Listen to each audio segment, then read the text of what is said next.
SCN news బులెటిన్ల ముందుగా headlines. GST సంస్కరణలపై ప్రధాని మోదీ హర్షం.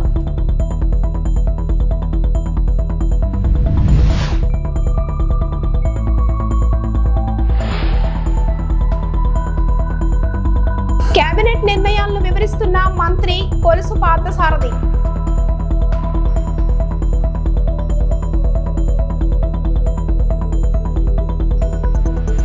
అద్దెకు దిగి ఇళ్లలో చోరీలు, 3 మహిళల అరెస్ట్.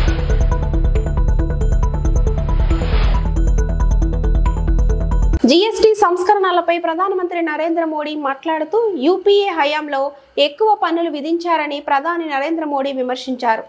ట్యాక్సులతో చిన్నపిల్లల టోపీలను కూడా వదలలేదని అన్నారు. గతంలో పన్నుల రూపంలో కాంగ్రెస్ నేతలు దోచుకున్నారని, దేశ ప్రజల దుర్భర జీవితాలకు కాంగ్రెసే కారణమని అన్నారు. GST స్లాబుల సవరణలో అందరికీ ప్రయోజనం చేకూరుతుందని చెప్పారు. దేశ చరిత్రలో ఇదొక మైలురాయి అని పేర్కొన్నారు. GST సంస్కరణలో దేశ ఆర్థిక వ్యవస్థ మరింత బలపడుతుందని, నిత్యావసరాల ధరలు తగ్గుతాయని తెలిపారు. సమయాన్ని బట్టి సంస్కరణలు అవసరమని ప్రధాని చెప్పారు.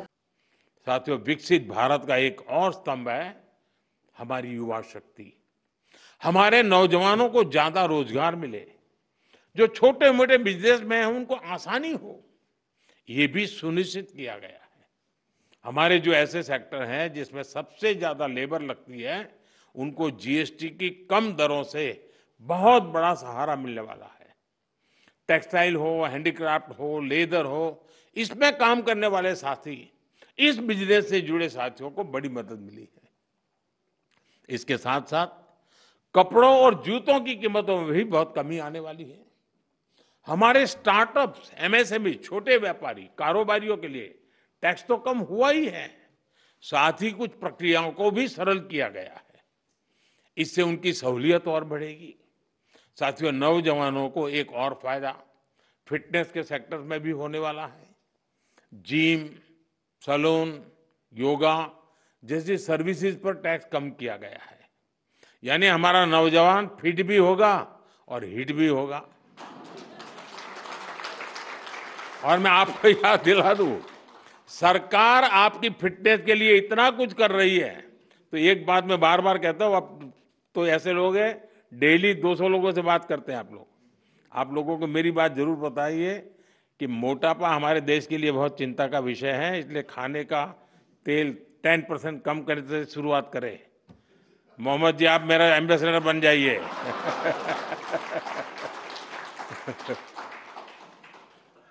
ओबेसिटी के खिलाफ लड़ाई कमजोर नहीं पड़नी चाहिए। साथियों, अगर GST में हुए इस रिफॉर्म्स का अगर मैं सार बताऊं तो यही कह सकता हूं कि इससे भारत की शानदार अर्थव्यवस्था में पंचरत्न जुड़े हैं। पहला, टैक्स सिस्टम कहीं अधिक सिंपल हुआ। दूसरा, भारत के नागरिकों की क्वालिटी ऑफ लाइफ और बढ़ेगी। तीसरा, कंजम्पशन और ग्रोथ दोनों को नया बूस्टर मिलेगा। और चौथा, ईज ऑफ डूइंग बिजनेस से निवेश और नौकरी को बल मिलेगा। और पांचवा, विकसित भारत के लिए कोऑपरेटिव फेडरलिज्म यानी राज्यों और केंद्र की साझेदारी और मजबूत होगी। साथियों, नागरिक देवो भव ये हमारा मंत्र है। इस वर्ष सिर्फ GST में ही कमी नहीं की गई, इनकम टैक्स में भी बहुत कम किया गया है। 12 लाख रुपए तक की इनकम पर टैक्स को 0 किया गया है। आजकल तो आप ITR फाइल कर रहे हैं, तब इस फैसले का सुखद एहसास और भी अधिक होता है कि नहीं, यानी इनकम में भी बचत और खर्च में भी बचत। రాష్ట్రంలో యూనివర్సల్ హెల్త్ పాలసీకి మంత్రివర్గం ఆమోదం తెలిపింది. ఆయుష్మాన్ భారత్ NTR వైద్య సేవా పథకం కింద రాష్ట్రంలో పౌరులందరికీ ఆరోగ్య బీమా కల్పిస్తూ కేబినెట్ కీలక నిర్ణయం తీసుకుంది. ఏడాదిలో ఒక్కో కుటుంబానికి 25 లక్షల వరకు ఉచిత చికిత్సలు అందేలా కొత్త విధానానికి కేబినెట్ ఆమోద ముద్ర చేసింది. ఆర్థిక స్థితిగతుల్లో సంబంధం లేకుండా అందరికీ హెల్త్ పాలసీ అమలు అయ్యేలా నిర్ణయించింది. ఈ విధానం ద్వారా రాష్ట్రంలోని 1.63 కోట్ల కుటుంబాలకు ఆరోగ్య బీమాను అందించేలా ప్రభుత్వ కార్యాచరణ రూపొందించనుంది. కేబినెట్ భేటీ అనంతరం వివరాలను మంత్రి కొలుసు పార్థసారథి మీడియాకు వివరించారు. 2493 నెట్వర్క్ ఆసుపత్రుల్లో ఉచితంగా వైద్య సేవలు పొందేలా ఎన్టీఆర్ వైద్య సేవ హైబ్రిడ్ విధానం అమలు చేయనున్నారు. మొత్తం 3257 చికిత్సలను హైబ్రిడ్ విధానంలో రాష్ట్ర ప్రభుత్వం ఉచితంగా అందించనుంది. కేవలం 6 గంటల్లోనే వైద్య చికిత్సలకు అనుమతులు ఇచ్చేలా మేనేజ్మెంట్ ను రూపొందించారు. రాష్ట్రంలో దాదాపు 5 కోట్ల మందికి పైబడి వైద్య సేవలు అందించబడతాయి. 2 లక్షల నుంచి 2.5 లక్షల నుంచి 25 లక్షల వరకు కూడా విలువైన వైద్య సేవలు అందించబడతాయి. దాంట్లో ఏంటంటే 2.5 lakhs విలువైన వైద్య సేవల్ని ఇన్సూరెన్స్ కంపెనీ అందిస్తుంది. 2.5 లక్షల నుంచి 25 లక్షలు విలువ చేసే వైద్య సేవల్ని డాక్టర్ ఎన్టీఆర్ ట్రస్ట్ ఏదైతే ఉందో ఆ ట్రస్ట్ ద్వారా సేవలు అందించబడతాయని చెప్పేసి మనం చేస్తాను. గత ప్రభుత్వంలో ఈ సర్వీసెస్ ఏదైతే ఆరోగ్యశ్రీ అనే పథకం కింద చేసేవాళ్ళో వాళ్ళు కేవలం 4,30,00,000 మందికి మాత్రమే ఈ వైద్య సేవల్ని అందించడం జరిగేది. అప్పుడు నాకు తెలిసి సబ్జెక్ట్ టు కరెక్షన్ కేవలం 5 లక్షలు మాత్రమే వైద్య సేవలు విలువైన వైద్య సేవలు అందించేవాళ్ళు అనుకుంటాను. బట్ ఇప్పుడు 25 లక్షల వైద్య సేవలు అందించడం, అది కూడా రాష్ట్రంలో ప్రతి ఒక్కరికి కూడా only EHS employment housing scheme ఎవరైతే పొందుతున్నారో వాళ్ళకి తప్ప మిగతా వాళ్ళందరికీ కూడా రాష్ట్రంలో ప్రజలందరికీ కూడా ఈ వైద్య సేవలు అందించబడితే మనం చేస్తాను. అదే ప్రత్యేకంగా వర్కింగ్ జర్నలిస్ట్ హెల్త్ స్కీమ్ ఏదైతే ఉందో దాని గురించి కూడా ముఖ్యమంత్రి గారు ప్రత్యేకంగా ప్రస్తావించి వారికి కూడా ఈ వైద్య సేవలు పరిగణించాలని చెప్పేసి కన్సిడర్ చేయాలని చెప్పేసి కూడా ముఖ్యమంత్రి గారు సూచించారు. తప్పకుండా వారికి కూడా ఈ వైద్య సేవలు అందించడానికి ప్రయత్నం చేస్తానని చెప్పేసి మనం చేస్తాను. ఈ 25 లక్షల విలువైన వైద్య సేవలకు సంబంధించిన చెల్లింపులు కూడా ఇన్సూరెన్స్ కంపెనీయే ప్రాసెస్ చేసి చెల్లించేస్తుంది. డబ్బులు ఏదైతే చెల్లించాలో అది ఇన్సూరెన్స్ కంపెనీ చెల్లిస్తుంది. ఆ ఇన్సూరెన్స్ కంపెనీకి ప్రభుత్వం రీయింబర్స్మెంట్ చేస్తుంది తర్వాత. అదేవిధంగా ఏదైతే ఈ పథకం ద్వారా 3,257 రకాల వైద్య సేవలు ఏదైతే ఇప్పుడు అందించబడుతున్నాయో అవన్నీ కూడా రాష్ట్రంలో ప్రజలందరికీ కూడా ఎక్సెప్ట్ ఈహెచ్ఎస్ డబ్ల్యూజేహెచ్ఎస్ ఏదైతే ఉన్నాయో 9 లక్షల మంది మాత్రమే వాళ్ళు, మిగతా 5,02,00,000 మందికి కూడా ఈ వైద్య సేవలు 3,257 రకాల వైద్య సేవలు అందించబడతాయని చెప్పేసి మనం చేస్తాను.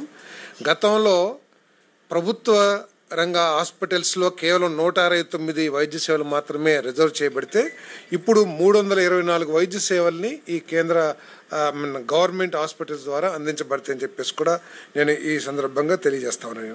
విశాఖ జిల్లా గాజువాక మండలం ఈ రోజు 87వ వార్డులో పలు అభివృద్ధి కార్యక్రమాలకు శిలాఫలకాలను ప్రారంభించిన నాయకులు. ఈ కార్యక్రమం 87వ వార్డు కార్పొరేటర్ బొండా జగన్ ఆధ్వర్యంలో జరిగింది. ముఖ్య అతిథులుగా విశాఖ ఎంపీ భరత్ మరియు రాష్ట్ర తెలుగుదేశం అధ్యక్షులు ఎమ్మెల్యే పల్లా శ్రీనివాస్ తదితరులు పాల్గొన్నారు. 6 కోట్ల నిధులతో రోడ్ల డ్రైనేజీలు మరియు ఫుట్పాత్లు నిర్మించుటకు శ్రీకారం చుట్టారు.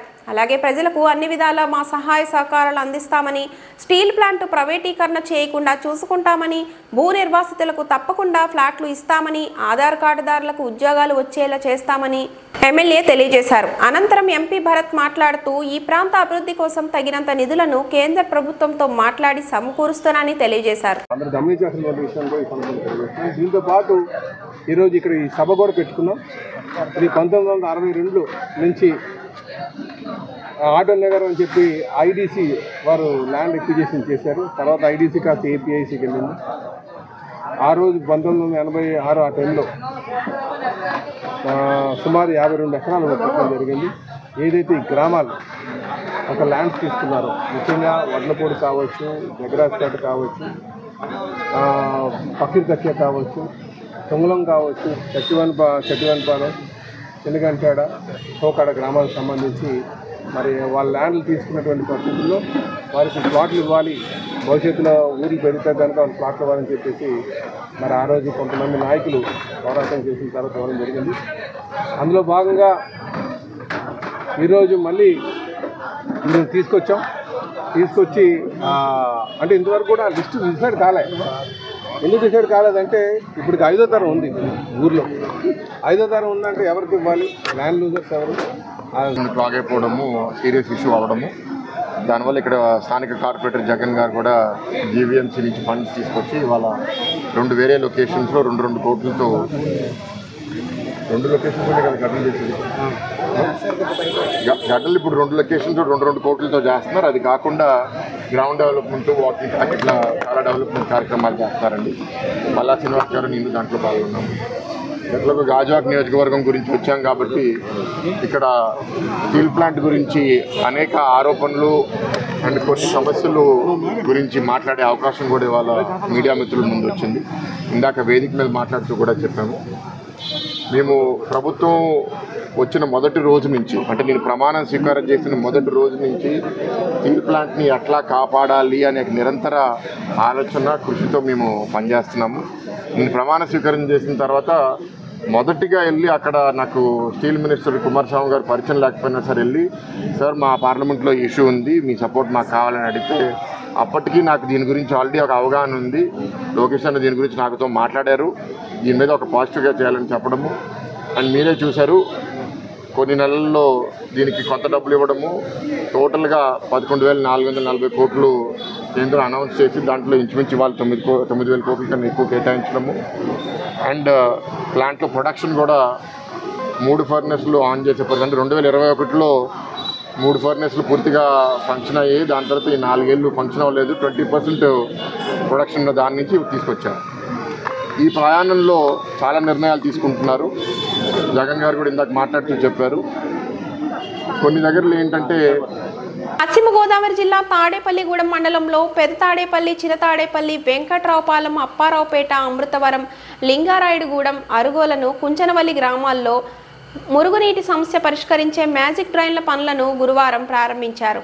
ఈ సందర్భంగా ఆయనతో పాటు జిల్లా పరిషత్ చైర్మన్ గంటా పద్మశ్రీ పాల్గొన్నారు. పల్లెలను పర్యాటక ప్రాంతాల మాదిరి సుందరంగా తీర్చిదిద్దడమే కూటమి ముందున్న ధ్యేయమని, ఆ దిశగా ముఖ్యమంత్రి చంద్రబాబు నాయుడు, ఉప ముఖ్యమంత్రి పవన్ కళ్యాణ్ల సహకారంతో నియోజక అభివృద్ధికి కృషి చేస్తున్నామని ఎమ్మెల్యే బొలిశెట్టి శ్రీనివాస్ అన్నారు.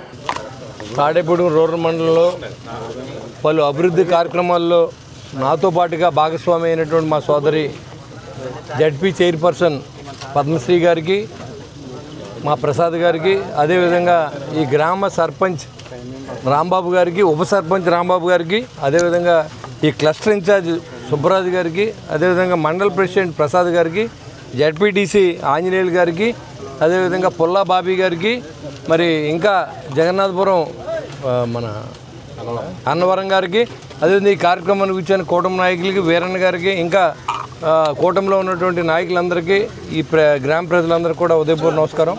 నేను ఇక్కడ పాదయాత్ర చేసినప్పుడు నాతో పాటు అడుగులో అడుగేసినటువంటి గ్రామస్తులందరూ కూడా అడిగింది ఒకటే, సార్ ఎప్పుడు కూడా రోడ్లు నీటి మీద నిలబడిపోతున్నాయి, రోడ్డు మీద నీళ్ళు నిలబడిపోతున్నాయి, నడవడానికి ఉండలేదు, మురుగు ఎక్కువైపోయిందని చెప్పడం, దాన్ని చాలా రకాలుగా సాల్వ్ చేయాలని చూడడం కూడా జరిగింది. అది అవ్వలేదు.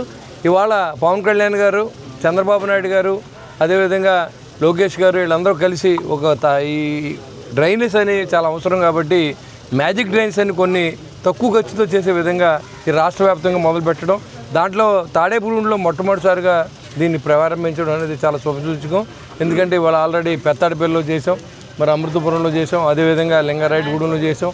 ఇవన్నీ కూడా ఈ గ్రామస్తుల అవసరాల నిమిత్తం ఖచ్చితంగా చేస్తాం. అదేవిధంగా ఇక్కడ రాంబాబు గారు కూడా గెలిపించమని చెప్పాం ఆ రోజు ఇక్కడ ప్రజల్ని. మా మాట గౌరవించి గెలిపించారు. ఆ విశ్వాసంతో నేను పనిచేస్తూ ఉన్నా, దీంట్లో ఎలాంటి అనుమానం లేదు. ఆ రోజు సుబ్బరాజు గారు వీళ్ళందరూ కూడా నా కోసం సపోర్ట్ చేసి ఈ క్లస్టర్లో ఉన్న గ్రామాలందరూ కూడా ఆయన నా దగ్గర కొంత డబ్బు తక్కువ ఉన్నా సరే నేను చూసుకుంటానండి అని చెప్పి నాకు భరోసా ఇచ్చి ఆ రోజు ఇక్కడ అందరినీ గ్రామస్తులందరినీ నాతో పాటు కలిసి అడుగులు వేయించినటువంటి సుబ్బరాజు గారికి, అదేవిధంగా ఈ గ్రామ ఉప సర్పంచ్ రాంబాబు గారికి, అదేవిధంగా మా రాంబాబు పిల్ల రాంబాబు గారికి, అదేవిధంగా తెలుగుదేశం నాయకులకి అందరూ కూడా ఉదయపూర్వ నమస్కారం. ఎందుకంటే మీరందరూ చేశారు కాబట్టి నేను గెలిచాను కాబట్టి నేను ఖచ్చితంగా ఈ గ్రామ ప్రజలు రుణం తీర్చుకునే విధంగా నేను పనిచేస్తాను. ఇటు దండగారిలో కానీ ఇక్కడ కానీ మీరు అడగకపోయినా ఇక్కడ అవసరాలని నాకు తెలుసు. ఖచ్చితంగా అవసరాలు చేసే దిగుతుంది, దాంట్లో అనుమానం లేదు. ఎవరు ఏమనుకున్నా మీరందరూ అభివృద్ధికి సహకరిస్తే ఇంకా ఫ్రీగా అవుతుంది. అభివృద్ధి విఘాతం కలిగిస్తే దానివల్ల నష్టపోయేది ప్రజలు. కాబట్టి మనందరూ కలిసికట్టుగా ప్రజలు నమ్మి మనకు ఓట్లేశారు. ఎలక్షన్ వరకు రాజకీయం మాట్లాడదాం, ఎలక్షన్ అయిన తర్వాత అభివృద్ధి మాట్లాడాలా, పేద ప్రజల కష్టాల్లో మనం ఉండాలి. ఇక్కడ ఏదైతే మనం ఎలక్షన్ ముందు అన్ని వాగ్దానాలు చేస్తాం, కానీ ఎలక్షన్ అయిన తర్వాత దాన్ని మర్చిపోతాం. కానీ అలా కాదు, ఎలక్షన్ ముందు ఏదో వాగ్దానం మనకు గుర్తుండాలి. ఏ ఊరు వెళ్ళినప్పుడు ఇక్కడ పాదయాత్ర చేశాను నేను, నాతో పాటు చాలామంది తిరిగారు. మా శ్రీనివాస్ వీళ్ళందరూ నాతో పాటు చాలామంది తిరిగి ఇక్కడ జిల్లాలో నాయకులు ఇక్కడ మా తాడేపూడి నుంచి కూడా వచ్చి ఇక్కడ పాదయాత్ర చేసాం. అప్పుడు చాలామంది ఆదరించారు. ఖచ్చితంగా ఈ గ్రామ ప్రజలకు మనం మంచి చేయాలనుకున్నాం, చేస్తాం కూడా. ఇంకా ఏం పనులున్నా నిధులు రావడానికి కొంత ఇబ్బందిగా ఉంది. గది గడిచి 5 సంవత్సరాలు దోపిడీకి గురైనటువంటి రాష్ట్రం ఇది. మరి చంద్రబాబు నాయుడు గారి అనుభవంతో మళ్ళీ రాష్ట్రం నడుస్తూ ఉంది. ఇవాళ ఏదైతే 6 ప్యాక్ మనం చెప్పి ప్రజల్లోకి వెళ్ళి ప్రతి ఇంటికి కరపత్రం ఇచ్చాం, దాని ప్రకారం 5 మనం అన్ని 6 ప్యాక్లు 5 ఏదైతే మనం హామీలు ఇచ్చాం అన్నీ కూడా నెరవేర్చాం. ఇవాళ ప్రజల్లో తిరగలిగే శక్తిని మనకి ఇవాళ పవన్ కళ్యాణ్ గారు, చంద్రబాబు నాయుడు గారు, నరేంద్ర మోడీ గారు మనకి ఇచ్చారు. ఇవాళ ఎన్ఆర్జీఎస్ నిధులు కానీ 15th ఫైనాన్స్ ఇవాళ మీ అకౌంట్లో డబ్బులు వచ్చినాయి. ఇవన్నీ కూడా కూటమి వల్లే మనకు మంచి జరుగుతుందనే విషయాన్ని మనం తెలుసుకుని మనందరూ కూడా కలిసికట్టుగా ఈ అభివృద్ధిలో మీరందరూ భాగస్వాములను కోరుకుంటూ మరి ఇంకా చాలా విలేజ్లు ఉన్న తిరగవస్తున్నాయి. ఖచ్చితంగా ఈ గ్రామానికి ఏం కావాలో మన వైస్ ప్రెసిడెంట్ రాంబాబు కానీ, పిల్ల రాంబాబు గారు కానీ, సుబ్బరాజు గారు కానీ నిరంతరం నాకు టచ్లో ఉండి మాకు అది కావాలంటే ఇళ్ల స్థలాలు ఇవ్వాలి. ఇక్కడ మనం ఇళ్లలో అద్దెకు దిగి చోరీలు చేస్తున్న 3 కిలాడీ మహిళలను కృష్ణా జిల్లా గుడివాడ పోలీసులు అరెస్ట్ చేశారు. నిందితుల నుండి బంగారం, వెండి, పట్టు చీరలు స్వాధీనం చేసుకున్నారు. పట్టుబట్ట వాటి విలువ 2,30,000 ఉన్నట్లు వెల్లడించారు. నిందితురాలు నాగమాధురి విలాసాలకు అలవాటు పడి అమ్మమ్మ, నానమ్మలతో కలిసి చోరీలు చేస్తున్నట్లు తెలిపారు. గత నెల లక్ష్మీనగర్లో ఒంటరి మహిళ ఇంట్లో అద్దెకు దిగి దొంగతనం చేశారన్నారు. బాధితురాలి ఫిర్యాదుతో నిందితులను పట్టుకున్నామన్నారు. గుడివాడ తాలూకా పోలీస్ స్టేషన్ లో ఒక డే రాబరీ జరిగిందండి. ఆగస్ట్ 31st ఇది మాకు రిపోర్ట్ చేయబడింది. వీళ్ళు ఏం చేశారంటే ముందే 4 నెలల ముందు ఇండ్లు అద్దెకు కావాలని చెప్పి ఒక అడ్వాన్స్ టోకెన్ అమౌంట్ 7,000 పే చేసి, తర్వాత రీసెంట్ గా వచ్చి ఇంకొక 3,000 పే చేసి టోటల్ 10,000 ఈమెను నమ్మించి తీర్థయాత్రలకు తీసుకెళ్తా అని చెప్పి మొదట ద్వారకా తిరుమలకు తీసుకెళ్లారు కారు ద్వారా. ఆ తర్వాత షిరిడికి తీసుకెళ్లారు బై ట్రైన్. షిరిడికి తీసుకెళ్తా అని చెప్పిన టైంలో ట్రైన్ మిస్ అవుతా అని చెప్పి గబగబా తీసుకెళ్ళి ఆ తర్వాత వెనక్కి వచ్చి ఇంటి తాళం పగలగొట్టి వాళ్ళకి కావాల్సిన తాళం వేసుకుని వెళ్ళిపోయారు. విజయవాడ వెళ్ళాక తిరిగి వస్తున్నప్పుడు విజయవాడలో వీళ్ళు ముందు చేరుకుని బీరువాతో సహా బీరువాలో ఉండేవన్నీ ముందే తీసుకుని పరారయ్యారు. బంగారం వచ్చేసి సుమారు 71 గ్రాములు, అలాగే ఇతరత్ర వెండి సామాన్లు వచ్చేసి 327 గ్రాములు, అలాగే 4 పట్టు చీరలు కూడా స్వాధీనం చేశారు. ఇచ్చిన హామీలన్నీ ముఖ్యమంత్రి చంద్రబాబు నెరవేర్చాలి. రీకాలింగ్ చంద్రబాబు మేనిఫెస్టో కార్యక్రమంలో నూకతోటి రాజేష్. గత సార్వత్రిక ఎన్నికల్లో రాష్ట్ర ప్రజలకు ఇచ్చిన హామీలన్నీ ముఖ్యమంత్రి చంద్రబాబు నాయుడు నెరవేర్చాలని తిరుపతి జిల్లా సత్యవేడు వైఎస్ఆర్సీపీ ఇన్ఛార్జ్ నూకతోటి రాజేష్ కోరారు. గురువారం సత్యవేడు పట్టణం ఉలవచేన కాలనీలో వైఎస్ఆర్సీపీ మండల కన్వీనర్ సుశీల్ కుమార్ రెడ్డి ఆధ్వర్యంలో జరిగిన రీకాలింగ్ చంద్రబాబు మేనిఫెస్టో కార్యక్రమానికి ఆయన ముఖ్య అతిథిగా హాజరయ్యారు. ఈ సందర్భంగా నూకతోటి రాజేష్ మాట్లాడుతూ ప్రజలకు ఇచ్చిన హామీలను నెరవేర్చడంలో కూటమి ప్రభుత్వం విఫలమైందన్నారు. గత ఎన్నికల్లో దాదాపు 140 హామీలను చంద్రబాబు ఇచ్చినట్టు ఆయన గుర్తు చేశారు. అయితే ప్రభుత్వం మాత్రం సూపర్ 6 పథకాల అమలుతోనే సరిపెడుతున్నట్లు ఆయన చెప్పారు. ముఖ్యంగా ఆడబిడ్డ నిధి పథకం ద్వారా నెలకు 1,500 రూపాయలు ఇస్తామని చెప్పి ఇంతవరకు ఇది అమలుకు నోచుకోలేదన్నారు. అందువల్ల ప్రభుత్వం హామీలను అమలు చేసేంత వరకు వైఎస్ఆర్సీపీ ప్రజల పక్షాన పోరాడుతుందన్నారు. ఈ నేపథ్యంలో సెప్టెంబర్ 9వ తేదీన శ్రీకాళహస్తి ఆర్డీఓ కార్యాలయం వద్ద నిర్వహించనున్న ధర్నా కార్యక్రమానికి పార్టీ శ్రేణులు పెద్ద ఎత్తున తరలివచ్చి విజయవంతం చేయాలని పిలుపునిచ్చారు. ఈ కార్యక్రమానికి వైఎస్ఆర్సీపీ నాయకులు AVM Balaji Reddy, Birendra Varma, Bujji Reddy, Niranjan Reddy, belt Ramesh, Mastanamma, MP Ravi, Puneeth Kumar, Somashekar, Payyani Sridhar Reddy తదితరులు పాల్గొన్నారు. మీకు 0% రుణాలు ఇస్తామని అడిగినాడా? డ్వాక్రా రుణాలు అవి కూడా లేవు. ఏం హామీలు ఇచ్చి ఆయన ఏం తీరుస్తారు? జగన్ ఉన్నప్పుడు బాగుందా, ఇప్పుడు బాగుందా? మీకు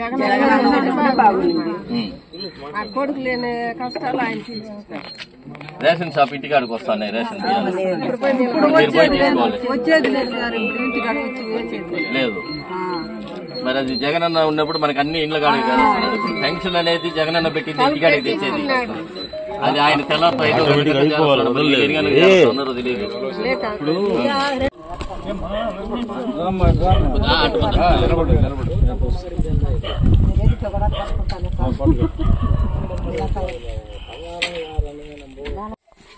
ఈరోజు మన సత్యవేడు నియోజకవర్గంలో మొదటిసారిగా మండల ప్రోగ్రామ్ ఇది అయిపోయింది. బాబు మేనిఫెస్టో గురించి, మోసం గురించి.